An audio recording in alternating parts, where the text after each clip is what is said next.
क्या भाग्य का दिया हुआ चीज़ कभी समाप्त नहीं होता? क्या ये बात सही है कि भाग्य आपको कुछ भी फ्री में दे सकता है? एक इंसान जो होता है वो मेहनत करता है, दिन रात एक करके संघर्ष करता है सिर्फ किसी एक चीज़ को पाने के लिए, लेकिन वही चीज़ एक नॉर्मल इंसान को फ्री में मिल जाती है। यूँ राह चलते वो उस चीज़ को पा लेता है जो एक इंसान दिन रात मेहनत करके नहीं पा सकता, वो एक क्षण में पा जाता है। यही होता है भाग्य की बात, यही होती है भाग्य। लेकिन वहाँ पे भाग्य जैसे आपको चीज़ों को देता है, भाग्य जिस तरह सुख को आपको दे रहा है, वैसे ही भाग्य एक झटके में उस सुख को वापस ले लेता है, क्योंकि उस सुख पे आपका अधिकार नहीं है, वो तो भाग्य ने अपने चलते आपको दिया है। वहाँ पे जानने वाली और सीखने वाली बात की है ना कि मेहनत से जिस चीज़ को आप पा सकते हो ना, भाग्य उसे छीनने की हैसियत नहीं रखता। भाग्य वहाँ पे नतमस्तक हो जाता है, क्योंकि वो आपके संघर्षों का परिणाम है।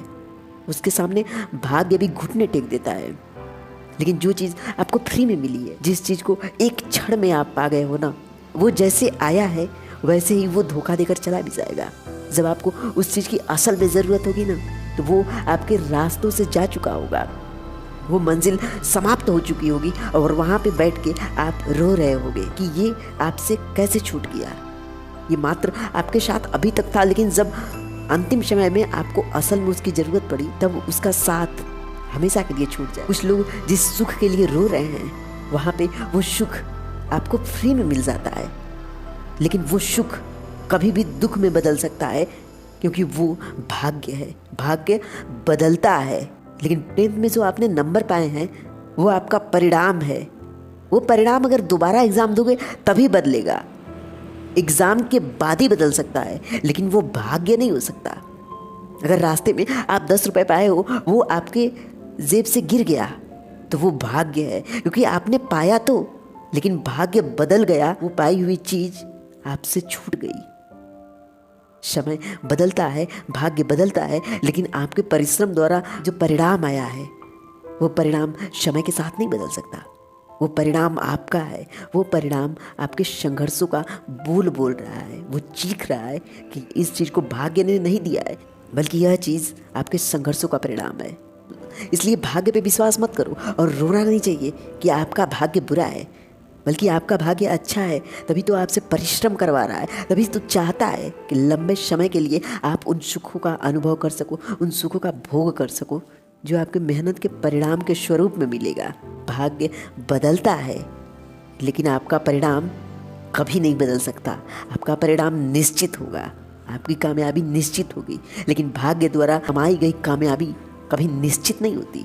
ये दुखद होता है कि एक इंसान दिन रात मेहनत कर रहा है, दिन रात एक किए हुए है उस चीज़ को पाने के लिए, लेकिन कोई इंसान सड़क चलते उस चीज़ को पा जाता है। वहाँ पे दुखी नहीं होना चाहिए। जैसे वो चीज़ क्षण भर में मिली है, वैसे वो चीज़ क्षण भर में चली भी जाएगी, और जो चीज़ मेहनत के साथ धीरे धीरे दिन रात एक करके रोज़ के मेहनत के साथ पाया गया है, वो चीज़ उसी तरह जाएगी, धीरे धीरे वो जाएगी।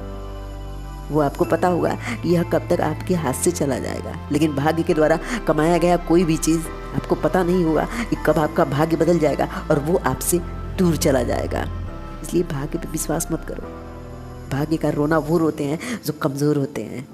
आप मजबूत हो, भाग्य जानता है कि आपके रास्ते कठिन है, आपका परिश्रम आपका परिणाम है। इसलिए भाग्य का रोना कमज़ोर लोग रोते हैं। तुम रोने वाले नहीं हो, तुम संघर्ष करने वाले हो, तुम हासिल करने वाले हो, तुम भाग्य से अपनी कामयाबी छीनने वाले हो।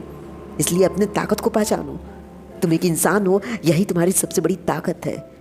अगर जानवर जन्म लिए होते तो शायद खुद के जीवन को बचाने के लिए भाग रहे होते, या फिर खुद के जीवन को बचाने के लिए दौड़ रहे होते भोजन के लिए। या तो शिकार बनते या तो शिकारी बनते। जीवन में अगर जीना है तो अपने दम पे जीना सीखो। भाग्य तब तक होता है जब तक अपने माँ बाप के पैसों पे आप सुख कर रहे हो। भाग्य ये होता है कि आप एक अच्छे घर में जन्म ले लिए। भाग्य ये होता है 100 रुपये के लिए एक इंसान 12 घंटे काम कर रहा है और वही 100 रुपये आप सड़क चलते पा जाते हो। भाग्य ये होता है कि एक इंसान नौकरी के लिए रो रहा है और आप अपनी पहचान बताकर उस नौकरी को क्षण भर में पा सकते हो, लेकिन वो आपकी असल कामयाबी नहीं होगी। चाहे बना के पीने में जो मज़ा है ना, वो कोई और बना के दे तो वहाँ पे मज़ा नहीं आता। मेहनत के द्वारा जो पैसे आप कमा के खर्च करते हो ना, तो उसे खर्च करने में मज़ा आता है। लेकिन बाप की कमाई को खर्च करने में ना मज़ा नहीं आता, क्योंकि उसके साथ एक अपशब्द ज़रूर जुड़े हुए होते हैं कि ये अभी अपने बाप के पैसों पे है। कोई भी वहाँ पे आपको चुनौती दे सकता है कि अरे खर्च करते हैं तो अपने पैसे खर्च करो, अपने दम पे खर्च करो। वो बात होती है ना कि पैसे आपके हो और खर्च करने वाला आपका बाप हो। असल में तब पता चलता है कि बाप ने किस बेटे को जन्म दिया है। बाप ने एक औलाद को जन्म दिया है जो खुद के पैरों पे ऐसे खड़ा हुआ है जैसे कृष्ण ने गोवर्धन पर्वत को अपनी उंगली पे उठा लिया था। वहाँ पे वो लड़का अपनी पूरी जिम्मेदारियों को उस उंगली पे उठाए हुए है। वहाँ पे सभी लोग सुख का भोग कर रहे हैं, क्योंकि वो लड़का खुद की मेहनत और परिश्रम के द्वारा अपने परिवार को सुख दे रहा है, अपने परिवार को आनंद दे रहा है। हर एक संकट से वो बचाए हुए है। भाग्य में आप सीखते नहीं हो, लेकिन परिश्रम आपको सिखाता है, परिश्रम आपको बताता है, परिश्रम आपको कामयाबी की कीमत बताता है। भाग्य मात्र एक क्षण का सुख है, लेकिन परिश्रम पूरे जीवन का सुख है। परिश्रम आपको एक्सपीरियंस देता है। इसलिए आप देखो कि आप कितना परिश्रम करते हो। भाग्य पे तो कमज़ोर लोग रोते हैं, आप कमज़ोर नहीं हो। आपको रोना नहीं है, बल्कि आपको जीतना है। आपको छीन के भाग्य से अपनी कामयाबी हासिल करना है। Thank you guys.